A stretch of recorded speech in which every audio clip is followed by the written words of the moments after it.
Hello everyone. 72वीं BPSC notification का जो बेसब्री से इंतजार था वो आखिरकार खत्म हो गया है। आज के इस डिटेल्ड एक्सप्लेनर में हम इस पूरे नोटिफिकेशन को डिकोड करने वाले हैं। कोई घुमाव फिराव नहीं, सीधे पॉइंट की बात करेंगे ताकि हर एक डिटेल बिल्कुल क्लियर हो जाए। इस एनालिसिस में हम फटाफट इन चीज़ों को कवर करेंगे।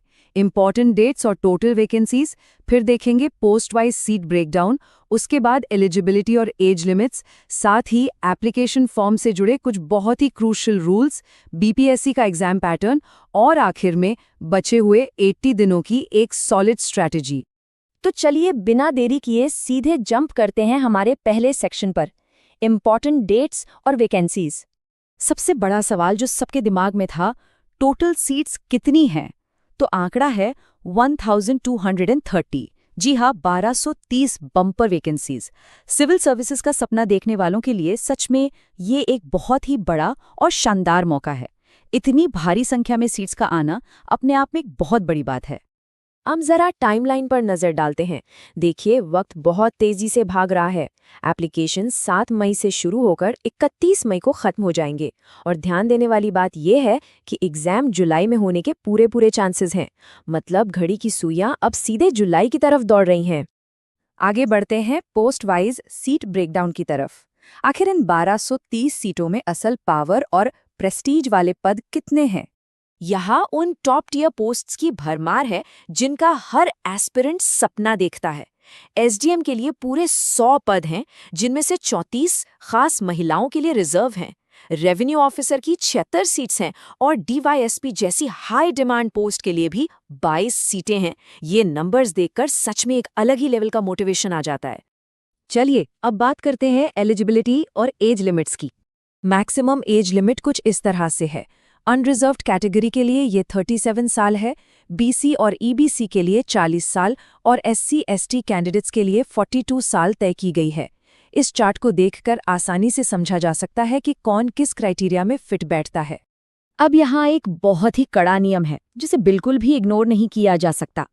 आपके जितने भी जरूरी सर्टिफिकेट्स हैं वो एप्लीकेशन की आखिरी डेट यानी 31 मई तक ही वैलिड होनी चाहिए। 31 मई के बाद का बना हुआ कोई भी डॉक्यूमेंट बिल्कुल एक्सेप्ट नहीं होगा। इस बात को एकदम पक्के से ध्यान में रखिएगा। नेक्स्ट है हमारा section 4, crucial application rules. Notification में एक बड़ा ही अजीब लेकिन जरूरी नियम छुपा हुआ है।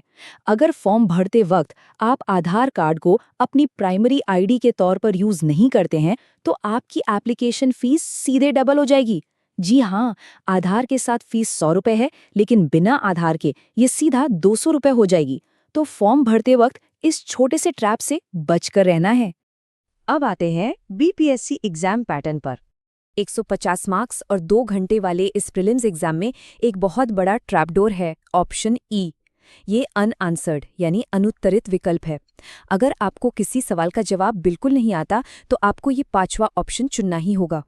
इसे थोड़ा और क्लियरली समझते हैं कि ये नेगेटिव मार्किंग का जाल आखिर काम कैसे करता है। गलत जवाब देने पर 1/3 मार्क्स कटेंगे, ये तो नॉर्मल है। लेकिन सबसे बड़ा ट्विस्ट ये है कि अगर आपने ओएमआर शीट में बबल को पूरी तरह से खाली छोड़ दिया तब भी 1/3 मार्क्स कट जाएंगे। सेफ रहने का बस एक ही तरीका है, अगर आंसर नहीं पता तो ऑप्शन ई को भरना ही भरना है। इसमें कोई पेनाल्टी नहीं लगेगी।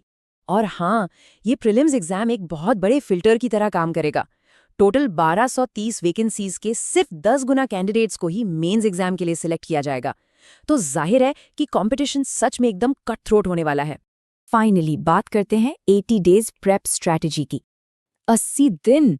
अगर जुलाई में एग्जाम होता है तो अब महज 80 से 85 दिन का एक बहुत ही टाइट विंडो बचा है। सोचने और इंतजार करने का समय अब बिल्कुल खत्म हो चुका है। इतनी कम टाइम में एक सॉलिड तैयारी के लिए एडुटेरिया का प्रीलिम्स बैच एक काफी अच्छा रिसोर्स है।